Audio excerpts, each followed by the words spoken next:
গত 29 আগস্ট গণ অধিকার পরিষদের নেতাকর্মীদের শান্তিপূর্ণ মিছিলে হামলার অভিযোগ এনে জাতীয় পার্টির বিরুদ্ধে তারা অভিযোগ এনে আজকে গণ অধিকার পরিষদ কর্তৃক তাদের যে আইনজীবী অধিকার পরিষদের একটি প্রতিনিধি দল রমনা মডেল থানায় এসেছে মামলা করার উদ্দেশ্যে। একটু যদি আপনাদেরকে জানিয়ে রাখতে চাই যে আজকে যে গণ অধিকার পরিষদের আইনজীবী পরিষদের যে নেতাকর্মীরা রমনা মডেল থানায় এসেছে তারা কিন্তু জাতীয় পার্টির বিরুদ্ধে অভিযোগ এনেই মামলা করার জন্য ইতিমধ্যে রমনা মডেল থানায় এসেছেন এবং তারা এখানে অপেক্ষমান আছেন, হয়তো বা কারোর জন্য অপেক্ষা করছেন। একটু দেখানোর চেষ্টা করবো যে আপনাদেরকে সরাসরি দেখছেন যে এই মুহূর্তে ঠিক এই মুহূর্তে রমনা মডেল থানার ভেতরে তাদের একটি প্রতিনিধি দল অপেক্ষা করছে এবং তারা মামলা জন্য প্রস্তুতি নিচ্ছে এবং দেখানোর চেষ্টা করবো আপনাদের সরাসরি সেই চিত্র যে যে আইনজীবী অধিকার পরিষদের যারা এখানে এসেছেন তাদের প্রতিনিধিরা আসলে কি আলাপচারিতা করছেন এবং কতটুকু মামলার প্রস্তুতি নিচ্ছেন সেটা আপনাদেরকে দেখানোর চেষ্টা করছি সরাসরি।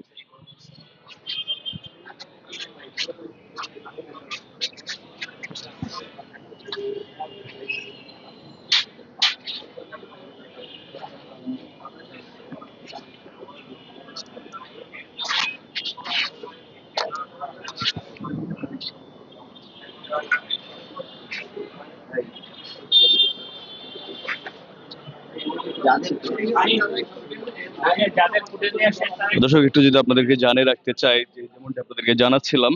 আপনারা জানেন যে যে জাতীয় পার্টি এবং গণ অধিকার পরিষদের মধ্যে বেশ কিছুদিন যাবৎ দ্বন্দ্ব চলছে এবং সেই দ্বন্দ্বের জের ধরে কিন্তু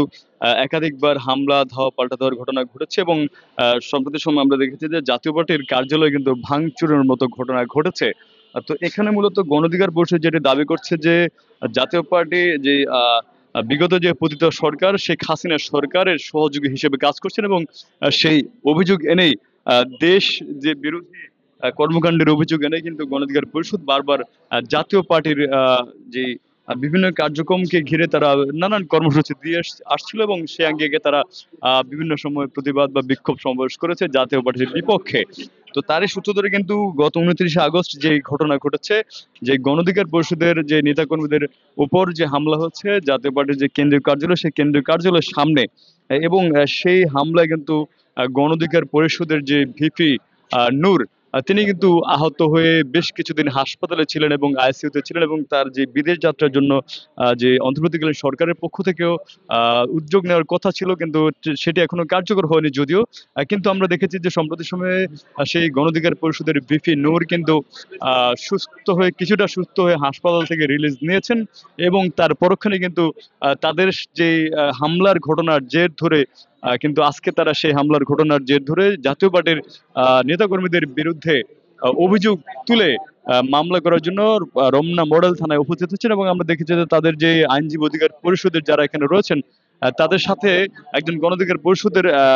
নেতাকেও আমরা দেখেছি তিনি আহত অবস্থায় রয়েছেন এবং সে অন্যদের কাঁধে ভর করে হাসপাতালে এসেছেন। সরি, দুঃখিত দর্শক, রমনা মডেল থানায় এসেছেন মামলা করার জন্য। তো সে আঙ্গিকে তাদের মামলার যে প্রক্রিয়া সেটা কিন্তু এখনো চলমান রয়েছে এবং প্রতিদিন রয়েছে। দেখছেন যে জাতীয় পার্টির বিরুদ্ধে মামলা করতে এসেছেন গণ অধিকার পরিষদের যে নেতাকর্মীরা সহ এখানে তাদের যে আইনজীবী অধিকার পরিষদের আইনজীবীরা এবং তাদের সেই কার্যক্রমটি চলমান রয়েছে এবং তারা মামলা করছেন রমনা মডেল থানায়। সেই চিত্রটি আপনাদেরকে দেখানোর চেষ্টা করছি।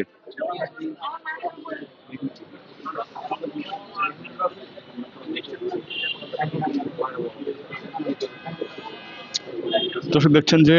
গণ অধিকার পরিষদের যে আইনজীবী অধিকার পরিষদ তাদের সেই মামলার কার্যক্রম প্রক্রিয়াধীন রয়েছে। তো এই ছিল দর্শক আজকে গণ অধিকার পরিষদের নেতাকর্মীদের উপর যে হামলার ঘটনায় তাদের যে আইনজীবী অধিকার পরিষদ সেই আইনজীবী অধিকার পরিষদ কর্তৃক মামলা করার যে বিষয়টি রয়েছে সেটা কিন্তু চলমান রয়েছে এবং সেই চিত্রটা আপনাদের দেখানোর চেষ্টা করছি সরাসরি। এবং আমরা দেখতে পাচ্ছি যে হাসপাতালের সামনে এই মুহূর্তে দুঃখিত দর্শক, রমনা মডেল থানার সামনে এই মুহূর্তে বিপুল পরিমাণ সাংবাদিকরা অবস্থান করছেন এবং আশেপাশে কিন্তু উৎসুক জনতা ভিড় করছেন যে এখানে হয়তো বা কোনো অপ্রীতিকর ঘটনা ঘটার আশঙ্কা রয়েছে কিনা সেই বিষয়টি আসলে দেখার জন্য এখানে বিপুল পরিমাণ আইন শৃঙ্খলা বাহিনী মোতায়েন রয়েছে এবং সেই আঙ্গিকে কিন্তু এখানে আজকে এই উৎসুক জনতা